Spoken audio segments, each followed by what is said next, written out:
January 3rd, 2026. A Friday morning, most Americans were still recovering from New Year's hangovers, scrolling through their phones, wondering if they should actually follow through on those resolutions. And then this happened. The United States military invaded Venezuela, not engaged in peacekeeping, not supported democratic forces, invaded, full stop.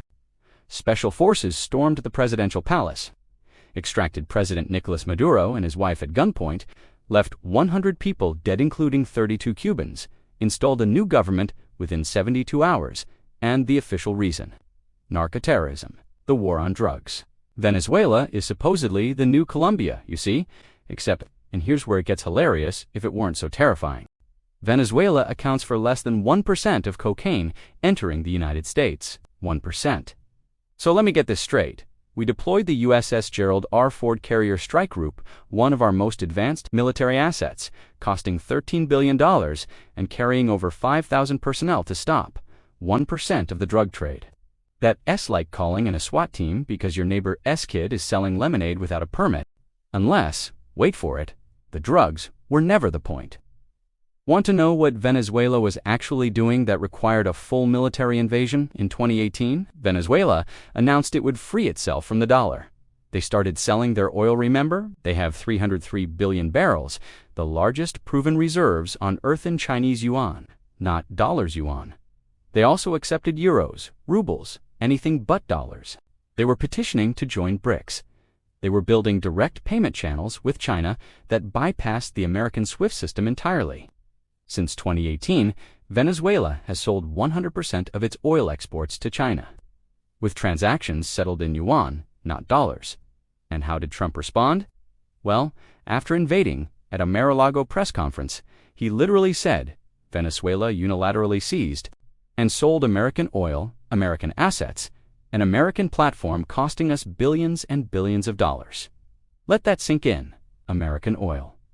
In Venezuela, a sovereign nation, Venezuela nationalized its oil industry in 1976. 1976, that's nearly 50 years ago. But Trump's claiming it's American oil because, wait for it, American companies developed it 100 years ago. By this logic, every British car company owes Henry Ford royalties because he popularized the assembly line. It's insane. It's also not the real reason. The real reason? Venezuela's 303 billion barrels of oil represent 17% of the entire world's proven reserves. That's more than Saudi Arabia's 267 billion, more than Iran's 208 billion. It's a staggering amount of oil.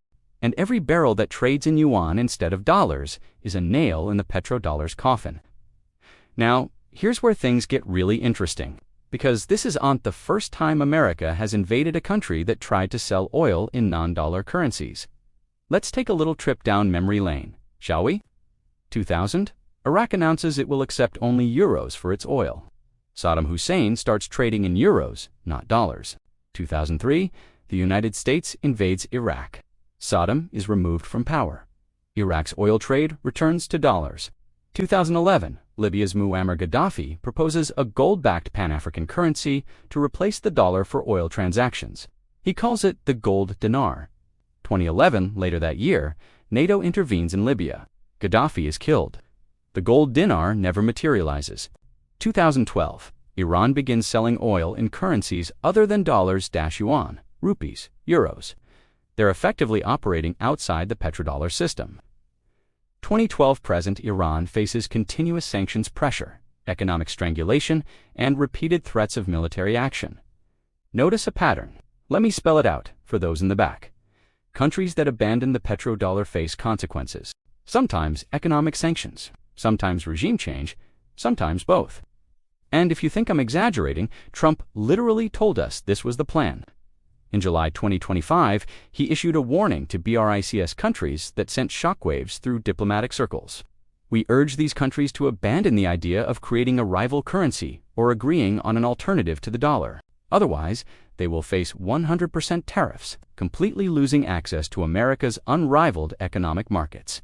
100% tariffs for the crime of creating a currency, for daring to trade with each other in something other than dollars. Trump said the BRICS bloc was set up to degenerate the US dollar, and any country that was part of the bloc would face the consequences. That's not diplomacy. That's not negotiation. That's a protection racket. Nice economy you got there. Be a shame if something happened to it. But here's what really triggered the Venezuela invasion. Most people missed it completely. I almost missed it. But once you see it, the whole timeline clicks into place. November 2025, Hong Kong. Something extraordinary happened that should have been front-page news everywhere. Chinese government bonds began trading at lower yields than United States Treasury bonds. So what you're thinking? That's just finance nerd stuff. Oh, sweet summer child. Let me explain why this is the financial equivalent of a nuclear bomb going off. In the hierarchy of global finance, U.S. Treasury bonds are supposed to be the safest investment on Earth. The benchmark, the gold standard ironically, since we abandoned actual gold. When Chinese bonds trade at lower yields, it means investors think China is safer than the United States. In November 2025, something extraordinary happened in Hong Kong that most people missed entirely. Chinese bonds began trading at lower yields than United States Treasury bonds. In the hierarchy of global finance, this is roughly equivalent to a challenger brand outselling Coca-Cola at a higher price. It's like a generic soda outselling Coca-Cola at a higher price. It shouldn't happen. It defies the entire logic of the financial system. And yet it did. 1 month later, the United States began mobilizing for intervention in Venezuela. Coincidence? Let me tell you about coincidences. Coincidences are what the powerful call patterns when they don't want you connecting the dots. China proves they have a viable alternative to U.S. Treasuries. Investors start questioning dollar supremacy. Venezuela sitting on more oil than almost anyone who's already selling to China in yuan. If that becomes the new model, if other countries follow, the entire petrodollar system collapses. So Trump did what empires do when their power is challenged. He sent in the troops. But here's the thing about using military force to prop up your currency. Let's talk about Trump's threats to BRICS, because they're not really threats, they're confessions. In late January 2025, Trump posted on Truth Social, "We are going to require a commitment from these seemingly hostile countries that they will neither create a new BRICS currency nor back any other currency to replace the mighty US dollar, or they will face 100% tariffs." The mighty US dollar, he literally called it mighty, like he's trying to convince himself. And you know what the BRICS countries did? Brazil's president, Luiz Inácio Lula da Silva, stated that the world does not want another emperor. He basically told Trump to sit down.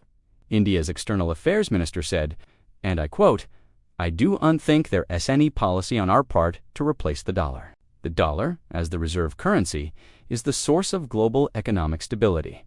Translation: we're not trying to destroy your currency, Donald. Your currency is destroying itself. We're just building lifeboats, and the data backs them up. The US dollar's share of global currency reserves fell to 57.7% in the first quarter of 2025, then to 56.3% in Q2, a 30-year low. But it gets better, or worse, depending on whether you're holding dollars. The US dollar fell roughly 9% against a basket of major currencies in 2025, its second weakest annual performance since 2003. Over the past 25 years, the use of the US dollar as foreign exchange reserves has decreased from 61% to 41%. 41%. That's not erosion, that's freefall. But here's where Trump's entire strategy reveals itself as fundamentally broken. And I mean broken at the conceptual level. Trump wants two things that are mathematically impossible to have at the same time. One, he wants to reduce the U.S. trade deficit, bring manufacturing back, America first. Two, he wants the dollar to remain the world's reserve currency. There's even a name for this problem, the Trifon dilemma, named after economist Robert Trifon, who pointed it out in the 1960s. Here's how it works. If you're the country that issues the world's reserve currency, you must run trade deficits. You have to export more of your currency than you import. Basically running permanent trade deficits. Think about it. If the world needs dollars to trade, you have to supply those dollars. The dollars have to flow out of America, which means trade deficits. If the US started running trade surpluses, dollars would flow back home rather than circulating abroad, thus starving the world of dollars. No dollars circulating globally equals no dollar dominance. So Trump wants to End trade deficits, meaning dollars come back home. Maintain dollar supremacy, meaning dollars must circulate globally. It's like wanting to be both the tallest and shortest person in the room. It's not just hard, it's logically impossible. And Trump basically admitted he doesn't understand this. In July 2025, he said, "I'm the person that likes a strong dollar. But a weak dollar makes you a hell of a lot more money." That sentence is the economic equivalent of, "I want to be both hot and cold at the same time." It's gibberish masquerading as policy. April 2nd, 2025, Trump labeled it Liberation Day. It was the day he announced massive tariff hikes that would reshape global trade. It was also the day the dollar's status as a safe haven currency died. President Trump's announcement of huge hikes in tariffs on April 2nd, 2025, which he labeled Liberation Day, triggered severe financial turmoil.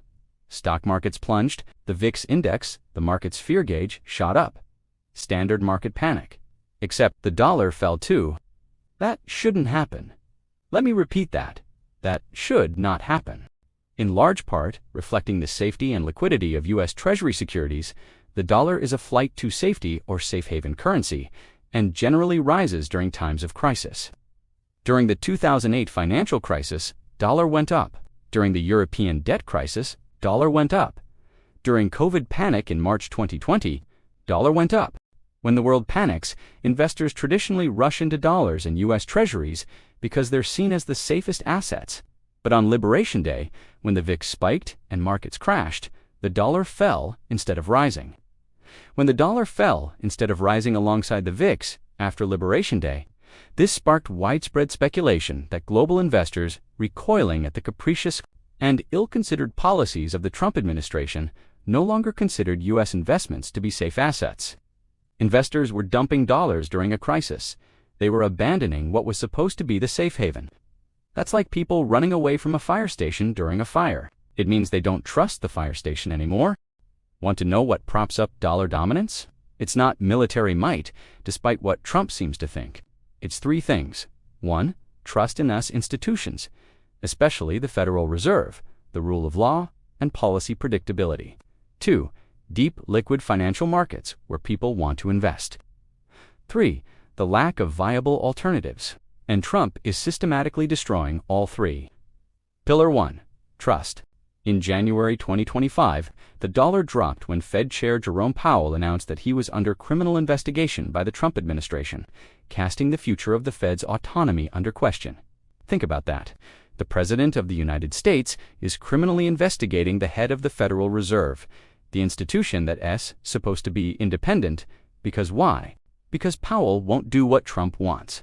When there is a threat of disruption to important institutions like the Fed or international alliances such as NATO, that's when markets can get nervous. With each of these events, from a long-term perspective, you're incentivizing central banks and then investors more broadly to think about diversification, to think about hedging, to think about alternatives, said Stephen Kaplan, professor at George Washington University.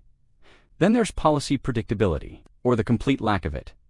Trump threatens to annex Greenland, then backs off. He threatens tariffs on Europe, then walks them back. He wants a strong dollar. No, wait, a weak dollar. He'll protect the dollar's dominance by threatening to destroy the Federal Reserve's independence.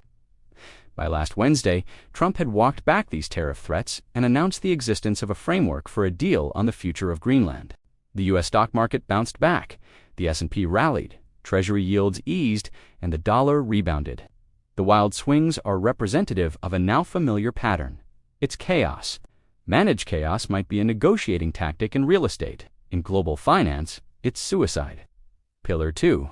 Trump administration official Stephen Moran floated a Mar-a-Lago plan that includes terming out foreign-held U.S. Treasuries, imposing a user fee on their servicing, and potentially even a freeze on Treasury repayments. Read that again. A freeze on Treasury repayments. The U.S. government, considering not paying back its bonds, that's the financial equivalent of telling everyone who lent you money, yay about that, we might not pay you back, or we might charge you a fee to get your money. We haven't decided yet. Who would invest in a country that threatens to freeze bond repayments? Who would park their money in Treasury bonds if there's even a 1% chance the U.S. might pull a Venezuela and just decide not to pay? Pillar 3. Lack of alternatives. And this is where Trump's strategy completely falls apart. Because while he's busy destroying trust in U.S. institutions and spooking investors, BRICS countries are building alternatives. China's cross-border interbank payment system, CIPS. By 2024, CIPS had processed approximately 175 trillion yuan, around 24 trillion United States dollars in transactions, a 43% increase over the previous year. The Bridge project, it lets central banks settle trades instantly in local currencies, no dollars required. Russia's SPFS payment system, alternative to SWIFT, built specifically to avoid dollar sanctions. And gold. Gold's share of global central bank reserves is around 20%, making it the second largest reserve asset after the US dollar. For the first time since the mid-1990s, gold holdings as a percentage of central bank foreign reserves have surpassed holdings of US Treasury bills. So let's recap. Trust. Trump's threatening the Fed and changing policies by tweet. Safe markets. Trump's floating ideas about freezing bond repayments. No alternatives. BRICS built several, and central banks are buying gold like it's going out of style. The three pillars aren't just cracking, they're collapsing. And Trump's response to collapsing pillars is to threaten military action. Which brings us to the real question. Here's the cruel irony at the heart of Trump's strategy. Every time he uses the dollar as a weapon, he weakens it. Russia's case is particularly instructive. After Western sanctions in 2014, Moscow dumped nearly all dollar reserves and shifted to gold, which now comprises approximately half of Russia's accessible reserves. The 2022 U.S. freezing of roughly $300 billion in Russian reserves marked a watershed. Since then, Washington has doubled down. The budget for the 2025 fiscal year requests a record $231 million for the Treasury's Office of Terrorism and Financial Intelligence to expand sanctions enforcement. But these aggressive moves are undermining the dollar's global dominance rather than strengthening it. Think about it from another country's perspective. You're sitting on billions in dollar reserves. Suddenly, the U.S. decides it doesn't like your policy on, whatever, democracy, trade, geopolitics, and BAM. Your reserves are frozen, gone, inaccessible. What do? You diversify. You buy gold. You build alternative payment systems. You join BRICS. From this perspective, Trump's statements are not a deterrent for BRICS countries, but rather a rallying cry for urgent action. His persistent use of tariffs and sanctions as tools of economic diplomacy has not only deepened divisions between the United States and rival nations, but also fueled distrust among U.S. trading partners. A growing chorus of policymakers, from New Delhi to Brasilia, is asserting that no country should be vulnerable to unilateral reserve freezes or payment blacklists. This is not ideological opposition to the U.S., it is rational risk mitigation. In short, de-dollarization is not rebellion, it's resilience. And Trump's response: threaten them harder, invade Venezuela, impose 100% tariffs, accelerating the very process he's trying to stop. So let's talk about what the Venezuela invasion actually accomplished. Spoiler alert, not what Trump thinks. Sure, the U.S. now has control over Venezuela's oil. Trump says American oil companies are lined up to return to Venezuela. The opposition has been installed. Military mission accomplished. But here's what also happened. Every country watching just learned a lesson. A brutal, unmistakable lesson. If you abandon the dollar, America will invade you. Now, you might think, good, that'll scare them into keeping the dollar. Except it won't, because America can't invade everyone. The BRICS bloc now includes Brazil, Russia, India, China, South Africa, Egypt, Ethiopia, Indonesia, Iran, and the UAE, 10 countries. Soon to be more, that's over 40% of the world's population, 31.5% of global GDP, more economic output than the G7. You can invade Venezuela, maybe you could take on Iran, but Brazil, India, China, the math doesn't work, the military doesn't scale. You can't bomb your way to reserve currency status when the opposition includes nuclear powers with standing armies in the millions. Iraq worked because it was one country relatively isolated, already weakened by sanctions. Libya worked because it was small, there was NATO cover, and the intervention was framed as humanitarian. Venezuela worked because it's in America's backyard and the military operation was quick. But what happens when the list includes China nuclear power, 2 million active troops, Russia nuclear power, Significant military: India nuclear power, 1.4 million active troops; Brazil regional power, huge territory; Saudi Arabia. You can't invade your way out of this problem, and every country on that list knows it. Want to know what really scares Washington? It's not Venezuela abandoning the dollar. It's what Venezuela proved. Venezuela represents an existential threat to the petrodollar system. Here's what makes this particularly dangerous from Washington's perspective. Venezuela isn't just surviving outside the dollar system, it's functioning. Despite sanctions, despite economic pressure, despite everything, Venezuela sold its oil in yuan, traded with China, built alternative payment systems, and kept going. It's about the precedent and the dominoes that might follow. Brazil, South America's largest economy, is already a full BRICS member and conducts 25 to 30% of its China trade in local currencies. Argentina continues repaying IMF debts in yuan and maintains substantial currency swap arrangements with Beijing. Saudi Arabia, the linchpin of the entire petrodollar system since 1974, is accepting yuan for oil deals. Ghana is paying for oil imports using gold. Zimbabwe introduced a gold-backed digital currency. Every announcement, every bilateral trade deal in local currencies, every yuan-denominated oil contract, every central bank gold purchase, they're all dominoes. And Venezuela just pushed the first one. So what did Trump actually prove with his Venezuela invasion and BRICS threats? He proved that the petrodollar only works with force, that it's not maintained by economic superiority or trust or the depth of financial markets. It's maintained by the threat of violence. Saddam accepts euros, invaded. Gaddafi proposes gold diners, killed. Venezuela sells oil in yuan, invaded. The pattern is undeniable. The message is clear, and it's exactly the message that will destroy dollar dominance. Because when you base your currency's supremacy on military threats, you create a single point of failure. What happens when military threats stop working? What happens when your targets are nuclear powers? What happens when they have robust militaries? What happens when they control resources you need? What happens when they band together? BRICS isn't just an economic bloc anymore. It's a defensive alliance against dollar weaponization. Every member knows that alone, they're vulnerable to sanctions, frozen reserves, and economic warfare. Together, they're too big to sanction, and Trump's threats, 100% tariffs, complete exclusion from U.S. markets. Ring hollow when you control 50% of global gold production, 40% of global oil reserves, 45% of the world's population, 31.5% of global GDP. The U.S. can't sanction everyone, can't invade everyone, can't threaten everyone. At some point, you're not threatening them, you're isolating yourself. There's a concept in physics called the event horizon. It's the point of no return around a black hole. Once you cross it, you can't escape, no matter what you do. The dollar might have just crossed its event horizon. All the indicators are flashing red. Dollar's share of reserves down to 56.3%, lowest in 30 years. Central banks buying gold at record rates, 1,037 tons in 2024, third consecutive year over 1,000 tons. Alternative payment systems operational, SIPs, SPFS, Enbridge, BRICS unit. Major economies trading outside the dollar. Russia-China settlements, 95% plus in yuan. Rubles, Saudi Arabia accepting yuan. Dollar falling during crisis. Liberation Day proved investors no longer see it as safe haven. Chinese bonds safer than U.S. treasuries.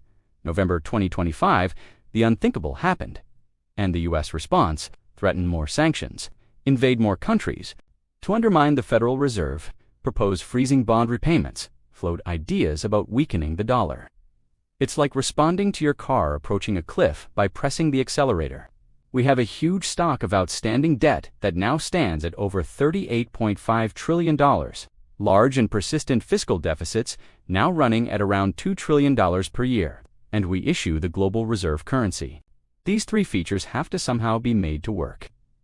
The U.S. is trying to keep borrowing a lot, keep owing a lot, and keep supplying dollars to the world. And it's trying to do this without crashing the economy or spiking interest rates.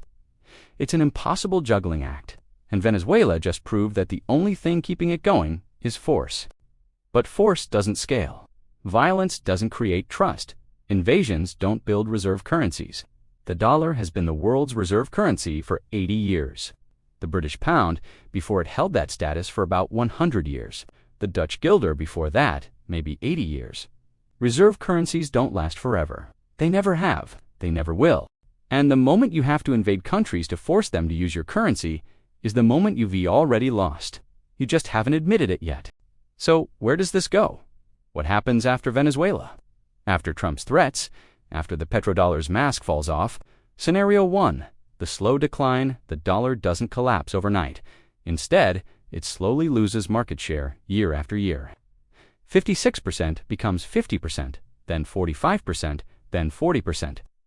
The dollar remains important, just not dominant, not special, not mighty. America learns to live within its means. No more printing money to fund deficits. No more exporting inflation to the rest of the world. We become a normal country. For Americans, this means higher import prices, that cheap stuff from China, not so cheap anymore, higher interest rates, government has to pay more to attract borrowers. Lower standard of living, our lifestyle was subsidized by dollar dominance. More domestic manufacturing, but higher prices. It's not apocalyptic, it's just different. Harder, more like how everyone else lives. Scenario 2. The crisis, a major economy, let's say, Saudi Arabia announces it will no longer accept dollars for oil, only yuan, euros, or gold. OPEC follows suit within 30 days. The dollar plunges 30% in a month. Treasury yields spike. The U.S. government can't fund its operations. Emergency measures? Potential default on debt. Markets crash globally. The transition from dollar dominance happens not over decades but over months, and it's catastrophic. This is the nightmare scenario. The one that keeps Treasury officials awake at night. The hard landing. Scenario 3. The managed decline, the U.S. government actually gets smart. They work with BRICS and other major economies to create a new international monetary system. Maybe it's a basket of currencies. Maybe it includes gold. Maybe it's something we haven't invented yet. The dollar remains important, but shares the stage. America's debt gets restructured, partially defaulted, if we're honest, but in an orderly way. It's painful, but manageable. The empire shrinks, but it doesn't collapse. Which scenario happens? That depends on the next few years. On whether Trump continues using force to maintain dollar dominance. On whether BRICS can actually coordinate effectively. On whether other countries call America's bluff. Want to know how to see this playing out in real time?